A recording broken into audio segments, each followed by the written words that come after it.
My name is Nate. I am one of the pastors here. If we haven't gotten a chance to meet, I would love to do that after the service. But we are finishing up this morning for our Christmas Eve service, our series called The Names of God. And if you haven't heard the rest of them, that's okay. You're at the best one.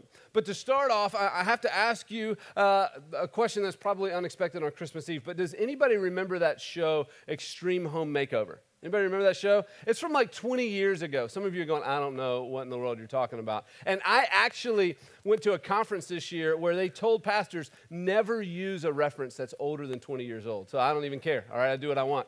Extreme Home Makeover, yeah, thanks. Extreme Home Makeover is a show, I think it started in the late 90s. I'm not positive. I remember watching it with my folks. And it was on Sunday nights, and there was this guy named Ty Pennington, who's the most lovable human to ever exist, except for Kyle. If Ty Pennington did announcements in a service, they would look a lot like Kyle's, the ones that he does. So that's Ty, right? And he assembled a team of the best-looking construction workers in the country and got them together. And what they would do is they would find these families and communities that were in need. And other members of their community would recommend them and suggest them or whatever, apply for them. It was usually folks who had a big heart for people, who served the community, who loved well, but for whatever reason they had fallen on hard times. And usually their homes were rather dilapidated. There would be leaky roofs or moldy walls, or sometimes, often, the families had somebody in the family with special needs, but the home couldn't accommodate those needs. So they would have to push a wheelchair through dirt or gravel around to the back of the house rather than going in the house, and showering or going to bed was very difficult. And so these families would be recommended to Ty and his incredibly attractive team, and they would go in and they would rebuild the house. And they would tell the families, we are going to provide, you've been nominated, we're going to provide you with a home. We're going to send you on a trip for a week. A lot of times it was to Disney World, and while you're gone, we are going to update your house so that we're going to repair it and restore it so it's more livable. This incredibly good promise, right? And so the family would go off, and they'd be on vacation, and Ty and the team would be there, and they would start frantically redoing the house. And so the family expected the provision of a home. You know, they knew that when we get back, it's going to be better than we expect. We're going to have, our roof's not going to leak anymore. The ants won't be in my bedroom anymore. We're going to have a ramp in the front of the house. They knew it was going to be better. But what Ty and the team did was remarkable. They didn't just make it better. There were several episodes, if you've seen the show, you can remember they would bring in tractors day one and just level the whole house and then build it up from scratch, totally new house, totally different footprint. They would do these incredible things. And Ty would always pick one person that he really just touched his heart, and he would do something special for them. And they would do stuff in the backyard. If they had little kids, it would be just this incredible play area, maybe a barbecue, maybe a pool if the climate lent itself to it. It was just this incredible setup, home theater and different stuff like that. And there'd be all the stainless steel appliances and the marble countertops and the whole deal, just far above and beyond what the people would expect. And then they would get there, and they would see their house, right? And it was that great moment when they were brought back. They're brought back, they're delivered from some limo, they get out, and the whole community is there. All these people, hundreds of people, have donated and dedicated time over the course of 1 week to this house that was being restored and refurbished. And they would get out of the limo, and there was a giant charter bus in front of their house, so they couldn't see it. And everybody there would scream. Do we remember? Move that bus. That's right. Super exciting. And you, when you're watching it, you haven't seen it either. So you're like, yes, get it out of the way. I gotta see this house. And the reaction every time was just tears, just falling out. Can't believe it. Even the dudes, like the big, strong dads who never cry, they had the one man tear coming down their face, they were just blown away. Look at this house that we didn't expect. And then that wasn't it. They would say, hey, all these appliances have been donated by Sears or Maytag or whoever. They're yours. And then they go, oh my gosh. And then they go, and you have little kids. We understand you have little kids. Guess what? So-and-so has set up a college fund. They have scholarships. They can go to college wherever they want. And then they'd be like, in the bank loves you. They say you're the best. And so they have paid off the mortgage on this home. You don't have to pay it anymore. We've worked it out with the state and the county. You don't have to pay federal taxes for the rest of your life. It just kept going, right? Just on and on and on. And these people are just blown away at the blessing that they received. So there was this promise of provision, but then the reality of that provision was so far and away beyond what they expected that it became this national sensation that spawned like entire networks. Chip and Joanna Gaines are children of Extreme Home Makeover. Like that's how it goes, right? And I think that applies to what we're talking about this morning in the names of God that we're going to discover. We're actually going to look at two names of God, but to understand them, we need to understand a dynamic that's going on really throughout all of human history. And the dynamic is this. If you go back to the beginning of the Bible, Genesis 1, God created the heavens and the earth. What we see very quickly is that God created people so that he could share his love with us. He created you so that he could share his love with you. I don't know if you've ever thought about it. A lot of us probably haven't, but God is a perfect being. He exists as a triune God, Father, Son, and Holy Spirit. He needs nothing. He wasn't sitting around going, I'm lonely. I'm going to make people to like me. He said, I'm perfect. I want to share myself with others, and so he made the world.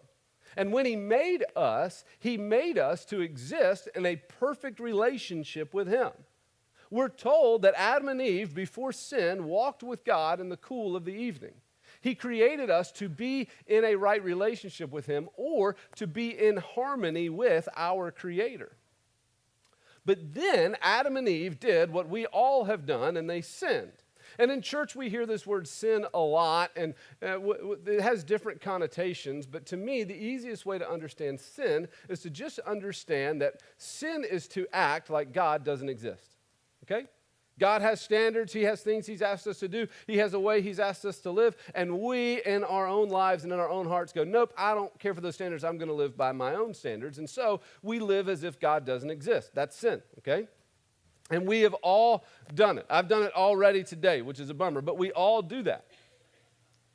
And so when Adam and Eve sinned, they broke their relationship with God. And they needed to be reconciled to their Creator. The problem is, with the human condition, we don't have any way to reconcile ourselves. But we all try to do it. If you're here today and you're not a believer, you wouldn't call yourself a Christian, you are here because you're doing the nice family thing. First of all, good on you for doing the nice family thing and sucking it up. Second of all, I'll try to go quickly, okay? But even if you're here and you're not a believer, good for you for being here. I would say in your life there have been times when you have lurched for happiness, when you have jumped for peace, when you have made an effort towards joy just to be at harmony, just to feel your own personal happiness. And what I would tell you is, from a biblical perspective, some authors call that clawing for Eden. I would argue with you that every lurch towards happiness and peace and joy in your life is really your soul, knit the way it was, trying to reconcile itself with the Creator. That's what we're doing. That's the tension we live in. And because of that tension, God in his goodness provides various ways for us to be reconciled back to him, for us to be made right, for us to enter back into that right relationship with God and experience harmony with our Creator. One of the ways he gives us that we see in the Old Testament, he would give these ways through a sacrificial system, and they basically worked as temporary fixes. You did this, and then God said, okay, we're good until you act like I don't exist again, and then we're going to have to figure it out again. And one of the times we see this is in the story of Abraham. I'm not going to turn there, but you can if you want to make sure I'm not making stuff up. In Genesis chapter 22, there's a guy named Abraham. And God has made some promises to him that he was going to have a lot of descendants, that his land would be the modern-day nation of Israel, and that one of his descendants would bless the whole earth, or be the Messiah. And to carry on this promise from God, Abraham has one kid named Isaac. And one day, God comes to Abraham and he says, okay, to reconcile yourself with me, I want you to travel to this place where I'm going to show you. And I want you to give me the life of your son, your only son whom you love, which is an incredible ask. And so Abraham in faith gets up the very next day and he travels 3 days' journey to an area called Moriah. And they get to the bottom of a mountain or a hill or whatever it was that Abraham had never seen before. It didn't mean anything to him at the time. And God says, this is the place. I want you to go up and take Isaac with you. So he leaves his 2 servants behind, and they walk up the hill together. And long story short, they get up there. There's so much more in the story. I've actually preached on it before, so I'm just going quickly. But he gets to the top of the hill. He makes the altar out of the wood. And at some point or another comes this excruciating moment where he has to place his own son Isaac on the altar. And Isaac realizes what's going on. And Abraham doesn't know what's about to happen. A lot of people think that he believed that the Lord was just going to reincarnate his son. So he puts Isaac on the altar, he takes out the knife, and he begins to follow through with what God has asked him to follow through with, and he hears a voice, Abraham, Abraham, don't touch the boy. And as he hears that voice from an angel, he looks over, and in the thicket is a ram caught by its horns. And he realizes that the Lord has provided a substitute for Isaac. And so he goes over and he takes the ram and he lets Isaac off the altar and he places the ram on the altar and he offers the life of that ram to God instead of the life of his son. It's this incredibly poignant story. And in what I would imagine to be a pretty emotional state, Abraham names that mountain, that place, the Lord will provide. And then he names God. One of the names that we're looking at today, Jehovah Jireh, which means the Lord will provide, or the Lord who provides. And so, in that name and in that story, as Abraham names God Jehovah Jireh, the Lord will provide. When we hear about that and we think about the provision of God, we tend to put it in our terms. We tend to think of the things that we need right now provided. We tend to think of money or of health or of friendship or of sanity or of peace. We tend to think of temporal things, and God provides all those things too. But what Abraham is talking about is the Lord will provide a way for us to be reconciled. This tension that we live in as we all claw for harmony with our Creator, the story of Abraham tells us Jehovah Jireh, the Lord will provide. He will provide a way to be reconciled to Him. He is going to give us that way. And as I thought about this, and I want to invite you to think along with me. As I thought about this, I thought, if I were God, what would that way look like? What would I provide? If you were God and you were in charge of creation and they had messed it up and you wanted to them to be able to build a bridge back to you, what would that bridge look like? I would submit to you that it looks a lot like the 10 Commandments, right? A list of rules that God says, here, you want to be right with me? You want to be reconciled to your Creator? Here's the rules. You do just these 10 things. That's all you have to worry about, just these 10 things. Just do that. And really, isn't this what every other world religion does? Think about it. Every other world religion, their version of God that sits in their version of heaven looks down on creation, and we ask the question that all of humanity has asked for all of history: how do we reconcile ourselves to you? And the God of the other religions always says, here are the rules. Here's what's required of you.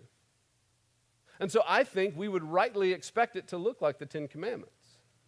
The problem with the 10 Commandments is it only shows us our further need for provision. No one has ever gotten to the Lord, has ever reconciled themselves by perfectly following those commands. And so we sit in that tension of needing to reconcile ourselves to God, waiting for the provision, like the family that goes on the vacation, knowing that there is going to be a provision made for us, having certain expectations that the path will be smoothed out, but not necessarily understanding what that's going to be or how it's going to look. That's why when we arrive at the New Testament in Matthew chapter 1 and the story of Christmas, that this is what Christmas celebrates. Christmas is the great move that bus moment of all of history. And we come back every year and we celebrate it because in Christmas, God reveals his plan for reconciliation. And he reveals it first to Joseph and Mary in Matthew chapter 1. And in Matthew chapter 1, God sends an angel to Mary. Mary was a teenage girl. She was engaged to a guy named Joseph. They had long engagements back then. She's engaged to a guy named Joseph, and this angel goes to Mary, and he says, I'm paraphrasing, you're pregnant with a child. You're going to call him Jesus. It's the Son of God. And don't worry, I'm going to smooth things over with Joseph. And so then, the angel goes to Joseph, says, your fiance's pregnant. It was God. Don't be mad.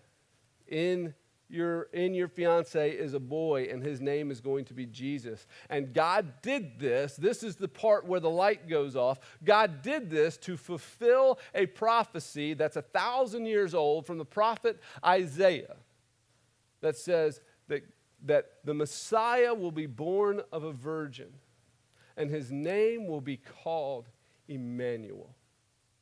And Emmanuel means God with us. Not God in heaven, not God looking down on us, waiting to figure out how to claw back to him and make ourselves right with him, but God with us, who condescended, who left his godly form and took on human flesh and walked with us for 33 years. Emmanuel, God with us, is what we celebrate at Christmas. And you might ask, why is that such a big deal that God took on human form, that he came down and walked with us as a person? Why is that a big deal? Well, Hebrews answers this question, and this is where, because a lot of us know, and we'll get to this too, Jesus dies for us. He is the provision for us. He is the path of reconciliation for us, but there's more benefits of this.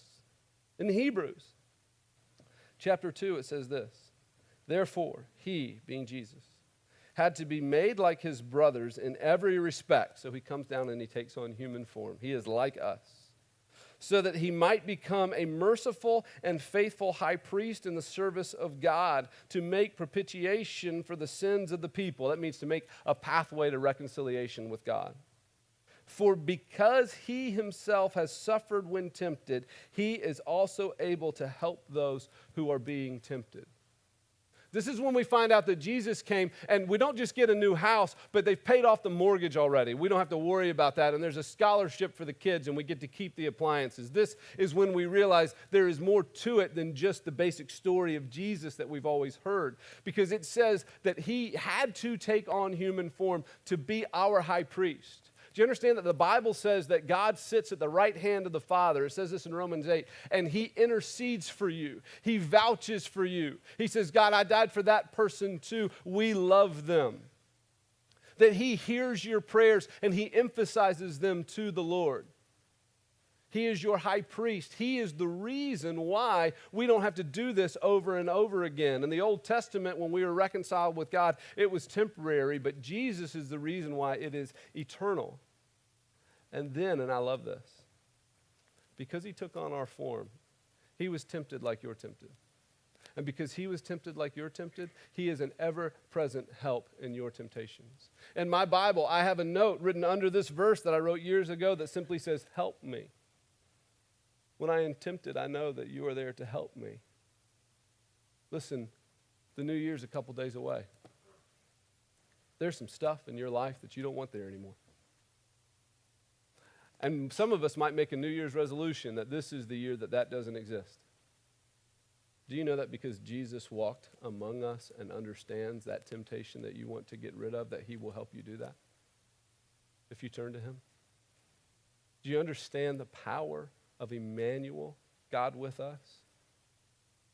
That the question for all of human history is, God, how do I reconcile myself to you? What can I do? What great sacrifice can I make? What hoops do I jump through? What rules do I follow? How do I make things right with you? And God, in Matthew chapter 1, through the announcement of the birth of Jesus, Emmanuel says, you don't have to make yourself right with me. I'm going to do it for you. All you have to do is trust me. That's the miracle of Christmas. That's what we celebrate. Is this great move that bus moment in history where his son is revealed and we understand he is going to pay the price so that I don't have to. He is going to make a pathway to God so that I don't need to. He links us to the peace and to the joy and to the happiness that God provides. If you're here and you don't know God yet, but you've been clawing for happiness in your life, Jesus provides that pathway. And in just a minute, we're going to sing a song. It's my favorite song. In fact, it's the only song that I've ever told Steve, you have to do this. I try to never do that. I really pressured him to do a song one time, and then afterwards I apologized and said I shouldn't have done that. I'm sorry. You know better than me. I really never play that pastor card and do that. But for this one I did. I said, buddy, Oh Holy Night, every year on Christmas, you have to do it. It's part of the deal. And here's why. Because in Oh Holy Night is what I believe to be the greatest line in all songs. At the very beginning, long lay the world in sin and error pining until he appeared and the soul felt its worth. Long lay the world in sin and error pining, trying to claw back to Eden, trying to find this happiness and this peace and this joy, trying to reconcile itself to its creator and being unable to do it. Long lay the world in sin and error pining. And I believe that that describes us before we know Jesus. In sin and error pining, knowing that there's something bigger out there, knowing that there's something more, knowing that there's something beyond me, but not being able to figure it out. And then he appears in Matthew chapter 1, Emmanuel, God with us, and the soul for the first time feels its worth. My prayer for you in this service is that amidst all the craziness of Christmas, wherever you're going from here and whatever stresses await you and whatever rest awaits you and whatever is going to happen after you leave this room and whatever stress you carried into this room, my prayer for you is that for a moment, you will be able to stop and feel the worth of your soul. And know that your soul is worth the life of God's Son. And that all the way back in the very beginning of the Bible, in Genesis 22, God enacted this grand plan to relieve the tension and reconcile you to himself. And he gave us a picture of that story of what his plan was in Genesis 22. And Abraham, because the ram died so that his son didn't have to, Abraham named that mountain, the Lord will provide. And 2,000 years later, his son Emmanuel shows up and he gets crucified on a hill that I think was the exact same hill that Abraham stood on and named the Lord will provide. And on Easter, we celebrate that provision of the Lord. And so Christmas is the announcement of the provision, and it tells you that your soul is worth something. It's worth so much that God enacted a plan 3,000 years ago to bring you to him because he loves you that much. And then he walked with us so that he could be your high priest and your advocate and walk with you through temptation. That's Christmas. So I'm going to pray. And the band's going to come up and they're going to play through O Holy Night. And we're going to invite you to just stay seated, listen to the words. And my prayer is that for a second, you will feel the worth of your soul. Let's pray.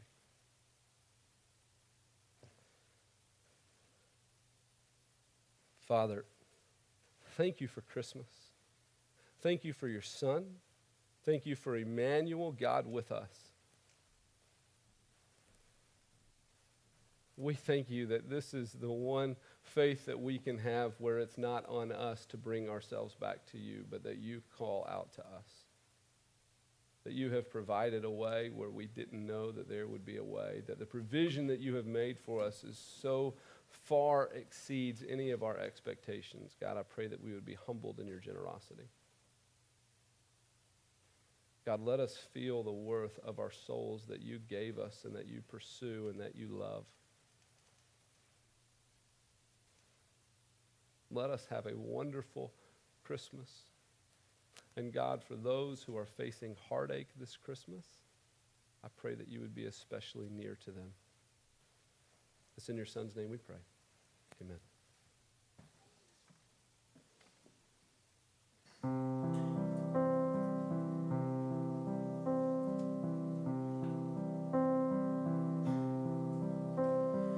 Oh, holy night, the stars are brightly shining. It is the night of the dear Savior's birth. Long lay the world in sin and error pining, till He appeared and the soul felt its worth. A thrill of hope, the weary world rejoices, for yonder breaks a new and glorious morn. Fall on your knees,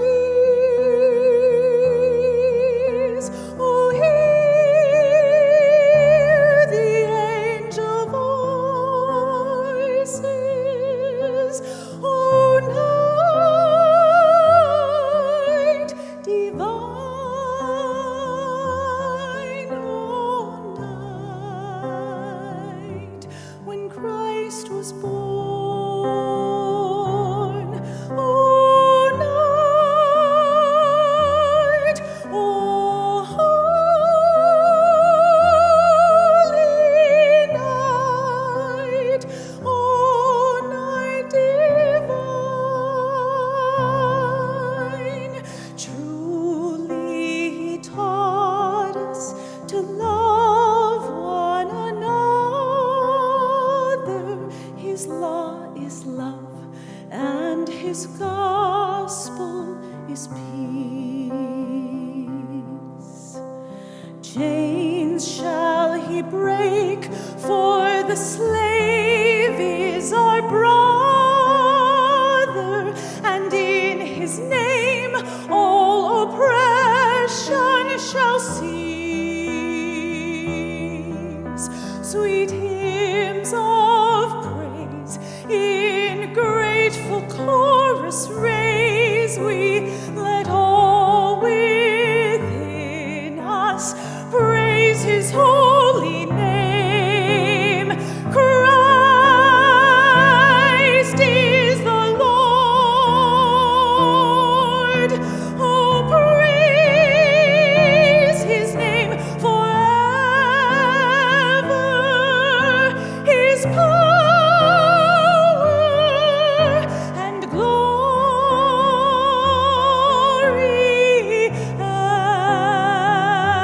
evermore proclaim. His power and glory